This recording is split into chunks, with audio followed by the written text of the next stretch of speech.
இல்ல, அமலாக்கத்துறை என்கிற ஒரு துறை உருவாக்கப்பட்டதே எதிர்க்கட்சிகள் பழிவாங்கப்படுவதற்கு தான்.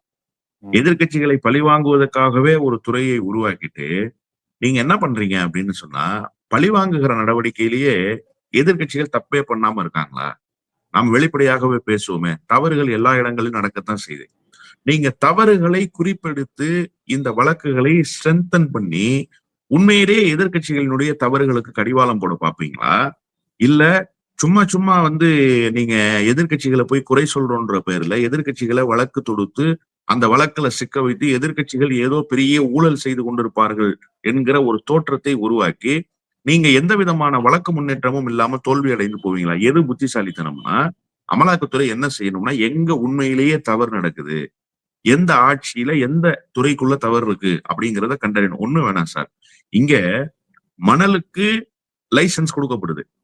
நீங்க 10 டோக்கன் வாங்கிட்டு 20 டோக்கனுக்கு உண்டான லாரி போய் மண் அள்ளிட்டு வர்றாங்கன்றது எல்லாருக்குமே தெரியும். இது எல்லா ஆட்சி காலத்திலும் நடக்கிறது தான். நம்ம வெளிப்படையாகவே பேசுவோமே.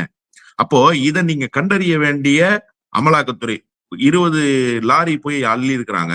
அப்ப 10 லாரிக்கு உண்டான பணத்த தான் வரவு வச்சிருக்காங்க. இன்னொரு 10 லாரிக்கு உண்டான பணத்த வரவு வைக்கல அப்படிங்கிறது இருக்குல்ல. இது சட்டவிரோத பண பரிவர்த்தனையில வருமான்னா வரும். ஆமா. அதுல ஒண்ணும் மாறுபட்ட கருத்தே இல்ல. ஆனா இவங்க என்ன பண்றாங்கன்னா, கலெக்டர கேட்காம, அந்த டிபார்ட்மெண்ட்டினுடைய அதிகாரிகள கேட்காம, நேரடியாக சம்மன் அனுப்புறது.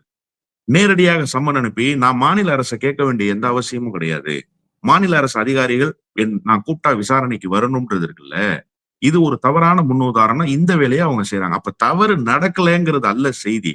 தவறு நடக்கிற இடங்கள போய் கண்டறியாம, வேணும்னே சேலஞ்ச் பண்றது இருக்குல்ல. ஒரு ஸ்டேட் கவர்ன்மெண்ட்ட போய் சேலஞ்ச் பண்றது, ஒரு சிஎம் போய் சேலஞ்ச் பண்றது, state level officers, IAS officers, IPS officers போய் சேலஞ்ச் பண்றதுன்றது இருக்குல்ல. இந்த வேலைய தொடர்ச்சியாகவே செய்து கொண்டிருக்கிறது அமலாக்கத்துறை.